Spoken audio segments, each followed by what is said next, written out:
Neymar junior কবে ফিরবে, Neymar জুনিয়রকে কবে মাঠে দেখা যাবে, এটা নিয়ে অনেক আলোচনা জল্পনা কল্পনা ছিল ভক্তদের, কিন্তু অবশেষে নেইমার জুনিয়রকে মাঠে দেখা গেল।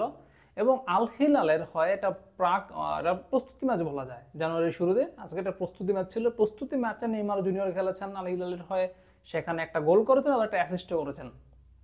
অ্যাসিস্টটাও তো কিন্তু দুর্দান্ত ছিল, নো লোক অ্যাসিস্ট। ভালোই লাগে আসলে, নেইমার মানে ম্যাজিক। আর নেইমার মাঠে থাকবে, ম্যাজিক হবে না সেটা তো হতেই পারে না, টুকটাক ম্যাজিক তো হবেই। আর নেইমার যখন মাঠে ফিরেছে, তো মানে এইটা অনেকটা আশা করা যায় যে নেক্সট আল হিলালের যে ম্যাচটা হবে কিংস কাপের, সেই ম্যাচে হয়তো নেইমার জুনিয়র খেলবেন। সেটা প্রথম একাদশে না হলে হয়তো বা বিরতির পর তিনি মাঠে নামতে পারেন। যেহেতু তিনি এই প্রস্তুতি ম্যাচটা খেলেছেন, তার মানে তিনি এখন পুরোপুরি ফিট। এবং এই ফিট নেইমারকে তো আর বসিয়ে রাখার কোনো মানে নাই। তারপরও যদি কোনোভাবে কিংস কাপে নেইমারকে না রাখা হয়, তাহলে হয়তো বা পরে যে লিগের ম্যাচ শুরু হবে, সেখানে হয়তো নেইমারকে দেখা যাবে।